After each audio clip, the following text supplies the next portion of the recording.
Hello everyone, আসসালামু আলাইকুম। সবাই কেমন আছেন? আশা করি সবাই ভালো আছেন। Welcome to my daily blog. ভিডিওটি না টেনে দেখবেন, ভিডিওটি সম্পূর্ণ দেখবেন, ভিডিওটি লাইক শেয়ার করবেন, সাবস্ক্রাইব করে দিবেন। অনেকে ভিডিও দেখেন কিন্তু সাবস্ক্রাইব করেন না, সবাই সাবস্ক্রাইব করে দিবেন, বেল আইকনটি প্রেস করে দিবেন, তাহলে আমার জন্য অনেক ভালো হয়। ফেসবুক থেকে দেখে থাকলে লাইক অ্যান্ড ফলো। ভিডিওটি হলো সিম্পল খাবারের ব্লগ, দুপুরের একটা ব্লগ। সেটা হলো সাদা ভাতের সাথে ছিল লেবু, কাঁকরোল ভাজি ছিল, মিষ্টি কুমড়া ভাজি ছিল, রুই মাছ ছিল, বেগুনের তরকারি ছিল।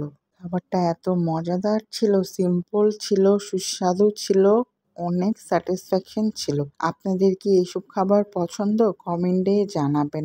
আমার তো অনেক পছন্দ এসব খাবার। ভিডিওটি ভালো লাগলে লাইক করে দিবেন, শেয়ার করে দিবেন, তাহলে আমার জন্য অনেক ভালো হয়। Thank you.